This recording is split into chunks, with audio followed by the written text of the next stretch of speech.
Olá pessoal, tudo bem? Vamos então retomando as nossas aulas acerca do mágico do direito das famílias. Lembrando que no bloco passado nós paramos falando acerca do reconhecimento voluntário, dos filhos. A partir de agora falaremos então do reconhecimento forçado. Então mais uma vez, reconhecimento forçado. Um tópico que provavelmente perdurará pelo menos por esse bloco, mais um outro bloco. Em outras palavras, falaremos aí pelo menos mais 2 blocos acerca desse reconhecimento forçado. Que tem outras nomenclaturas, que tem outras terminologias. Quais, prof? São quantas terminologias? São 3 terminologias. Reconhecimento forçado, número 1. Reconhecimento judicial, número 2. Ou se vocês preferirem, é a ação supla. Charada brasileiro. Ou se vocês preferirem, a ação de investigação de paternidade. Ação de investigação de paternidade. Mais uma vez, ação de investigação de paternidade. Pelo menos essa é a terminologia mais usual, a terminologia mais adotada, mais empregada de todas, Dentro desse tópico de ação de investigação de paternidade, dentro desse tópico, então, de reconhecimento forçado, filho das filiações, eu quero trazer com vocês 6 itens. 6 itens, por que 6? Porque 6 é 2 vezes o nosso número mágico. Em outras palavras, essa matéria é muito mágica, É 2 vezes 3, é Pai, Filho e Espírito Santo, é Isis, Osíris e Horus, é Zeus, Hades, Poseidon. Prof, que legal, que loucura!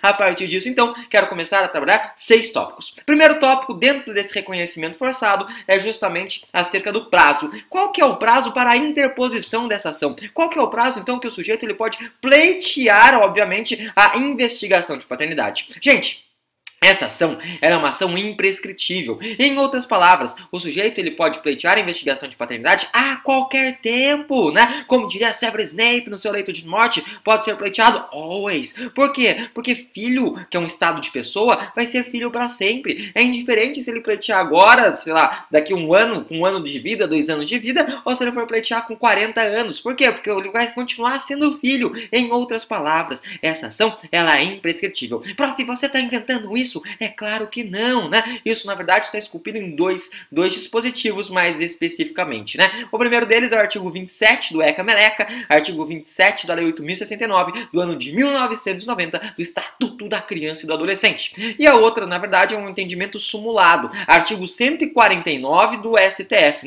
Desculpa, súmula 149 do STF. Súmula 149 do STF, que vai falar assim, é imprescritível a ação de investigação de paternidade, mas não é a ação de petição de herança, A petitio hereditatis, assunto muito legal do direito sucessório, que nós veremos no artigo 1824 do Código Civil. Show de bola? Leve. Então, o primeiro tópico que eu quero trazer com vocês, dos 6, é justamente diz respeito aí ao prazo. Prazo imprescritível pode ser proposta a qualquer tempo. Segundo tópico que eu quero trabalhar é justamente um tópico capiroto, um tópico do mal, porque as pessoas acabam errando com grande periodicidade, Qual que é o tópico? Foro. Onde que eu entro com a ação?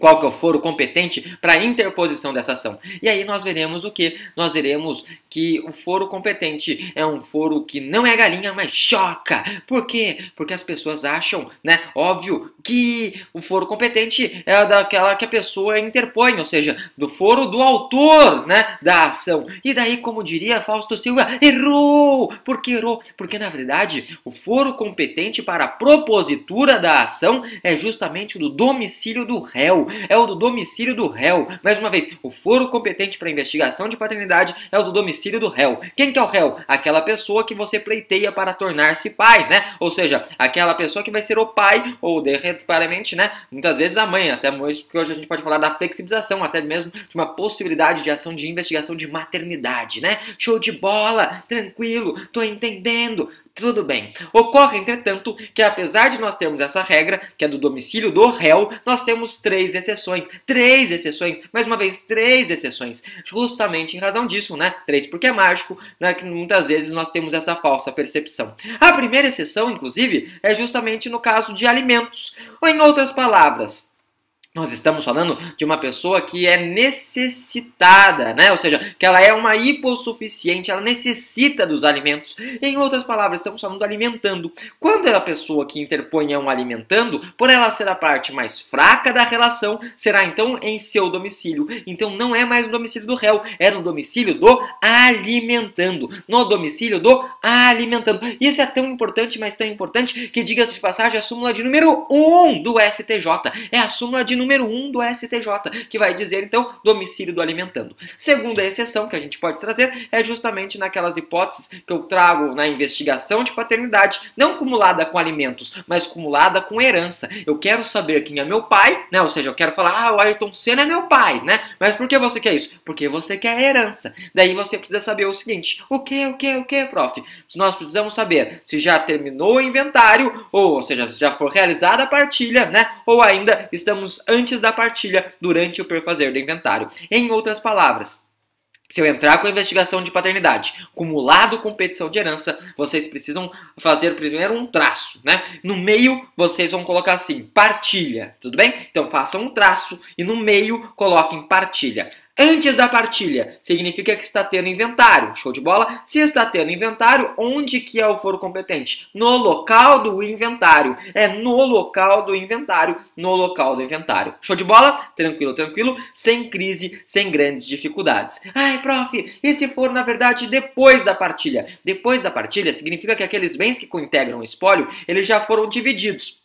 Eu já falei, olha, esse bem compete a você, Harry, esse bem compete a você, Rony, e esse bem compete a você, Hermione. Show de bola? Se eu já partilhei esses bens, eu posso interpor essa ação em local de qualquer um desses herdeiros. Em outras palavras, se os bens já foram partilhados, eu posso ingressar com ação em qualquer foro desses herdeiros. Show de bola? Lembrando o seguinte, quem que vai tracejar, quem que vai pontuar, na verdade, as regras pertinentes aí, obviamente, né, ao foro do local do inventário. São 3 regras, elas se encontram tanto no Código Civil quanto no Código de Processo Civil, né? O primeiro, são 3 regras, show de bola, porque 3, porque 3, porque 3, porque 3 é mágico, né? Onde que corre o processo de inventário? O processo de inventário corre primeiro no último domicílio do morto, né? Daquele que passou dessa para melhor, que a criatura conheceu o criador, foi ver a grama nascer por baixo, deixou o paletó de madeira, né? Fez o desenlace, foi em direção à luz, teve fechar as cortinas, deixou o plano carnal e foi pro plano etéreo, show de bola? Então no último domicílio dele vai ser a primeira regra de foro. Ai, prof, você não sabe, ele era um cigano, né? Ele era um circense, não tinha um domicílio certo. Então é no local dos bens, no local dos bens, no local dos bens. Show de bola? Tranquilo? E daí, derradeiramente, né? Ai, a pessoa tem bens espalhados em todos os lugares possíveis. Então a terceira regra, prevenção. Prevenção é o que está no Código de Processo Civil. Houve uma mudança do Código de 73 com o Código de 2015. Adota em Código de 2015 prevenção. Show de bola? Tranquilo, tranquilo, sem grandes entraves, né? Essas são as 3 exceções. Só um detalhe, é possível muitas vezes que a pessoa, ela queira tudo, né? Ela faça, então, o pedido de investigação de paternidade cumulado com herança mais alimentos. Isso pode acontecer? Pode. Se isso acontecer, óbvio, né? Note sempre que a parte mais fraca da relação é alimentando. Então a gente sempre vai regressar para a súmula de número 1 do STJ. Vamos voltar para a súmula de número 1 do STJ. Show de bola? Tranquilo, tranquilo, sem grandes entraves, né? Dito isso, vamos para o tópico 3 dessa ação aí de reconhecimento forçado, dessa ação de investigação de paternidade. Legitimidade ativa. Então já falamos com vocês aí, acerca do prazo, já falamos com vocês acerca do foro, quero falar de legitimidade ativa, legitimidade ativa. Prof, quem que propõe a ação? Quem que pode propor a ação em face de outras pessoas, né? Quem tem a possibilidade de propor essa ação são os filhos, né? São os filhos. Então, filhos têm a propositura, né? A possibilidade, a legitimidade ativa para a propositura dessa ação. Quem mais que pode ter? Nós podemos falar dos netos em relação aos avós. Quando o neto propõe em relação aos avós, o nome dessa ação é justamente a ação avoenga. Ação avoenga. É de neto fazendo a interposição em face dos avós. Show de bola? Muitas vezes também surge a discussão, e nascituro? Nascituro tem a legitimidade,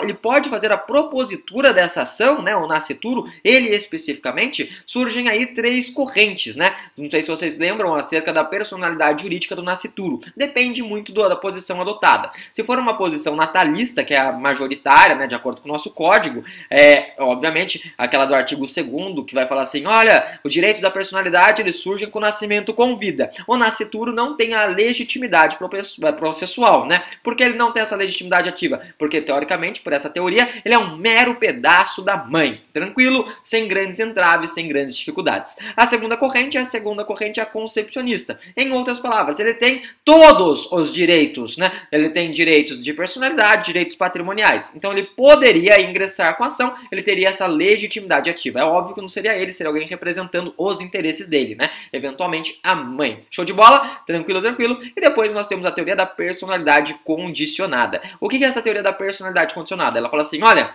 né, ou se vocês preferirem, personalidade formal. Ela faz um rateio, né? Ela vai dizer, olha, a gente tem que observar direitos da personalidade. Ele tem, os direitos patrimoniais ficam condicionados ao nascimento com vida. Em outras palavras, aqui envolve a paternidade. Paternidade, personalidade, poderia também ter a propositura dessa ação, legitimidade ativa. Show de bola? Tranquilo? Então a única que não poderia ter é justamente acerca da teoria natalista do nosso Código Civil. Para terminar esse tópico aqui dentro, ainda de legitimidade ativa, lembre-se sempre que o Ministério Público ele tem a possibilidade de realizar a propositura da ação, até mesmo em virtude daquilo que ele pode ingressar, no artigo 127 da nossa Bíblia Política, artigo 127 da nossa Constituição, né? No caso, direitos individuais indisponíveis, né? Show de bola, razão pela qual então o Ministério Público ele pode pleitear essa ação. Lembre-se sempre, contudo, todavia, uma observação aqui. Qual que é a observação? Hoje a Defensoria Pública ela vai atrás, obviamente, da possibilidade também de propor essa ação. Ainda não é algo unânime, né, da doutrina, mas já temos doutrinadores que também sustentam a possibilidade da Defensoria Pública, né, interpor essa ação, ter legitimidade ativa. Então quem que pode ter legitimidade ativa? Só lembrando, os filhos, os netos, né, e debate acerca do nascituro. Dito isso, terminamos aí esse bloco. No próximo bloco eu trago as outras 3 observações aqui, os outros 3 apontamentos acerca desse reconhecimento forçado, ação de investigação de paternidade. Até lá, deixo para vocês um forte abraço e, obviamente, excelentes estudos. Até mais, gente. Tchau, tchau.